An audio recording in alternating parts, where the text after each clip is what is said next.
Sir Balakrishna sir, ఏం dance sir అది? ఏం గుంజుడు సార్ అది? అరే ఎవరు సార్ కొరియోగ్రాఫర్ చేసింది? ఆగో ఇటు చెప్తుంటే అటు మళ్ళీ గుద్దుతున్నాడు. ఏం సార్ ఆ గుద్దుడేంది గుంజుడేంది? నీ ఏజ్ ఏంది, ఆ హీరోయిన్ ఏజ్ ఏంది? జర చూసుకోరు సార్. అగో మళ్ళీ చెప్తుంటే కొడతా ఉన్నాడు. అది తమ్మలనుకుంటున్నావా ఏం సార్? అది టపటపటపటగా కొడుతున్నావు. జర చూసుకో. ఎవలాలు కొరియోగ్రాఫర్ చేసింది? శేఖర్ మాస్టరా? శేఖర్ మాస్టర్కి మంచి పేరుంది. ఇదేం సార్? బాలయ్య సార్ ఫ్యాన్స్ అట్టయితారు. ఆ గుద్దుడేంది గుంజుడేంది? ఆగు మళ్ళీ నేను చెప్తానే ఉన్నా, మళ్ళీ గుద్దుతున్నాడు వెనకేసి. డంబడ డింబడ డంబ డింబడ అనుకుంటా. ఏం సార్ శేఖర్ మాస్టర్ సార్, జర ఇలాంటి బాలకృష్ణ సార్కి పెట్టకండి. ఎందుకంటే బాలకృష్ణ సార్ ఫ్యాన్స్ అట్టయితారు.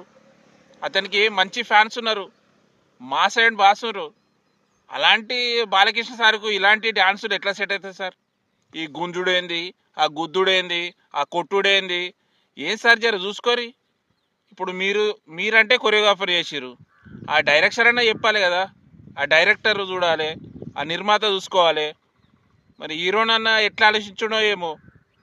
ఆ mass and boss, mass God of masses Balakrishna సార్కు ఇసంటి డ్యాన్సులు పెట్టకండి సార్. ఫ్రెండ్స్, నా ఒపీనియన్ చెప్పినాను. మీకు నచ్చిందా నచ్చలేదో కామెంట్ చేయండి. నాకైతే బాలకృష్ణ సార్కు ఈ స్టెప్ నచ్చలేదని అనుకుంటున్నాను. Okay, bye.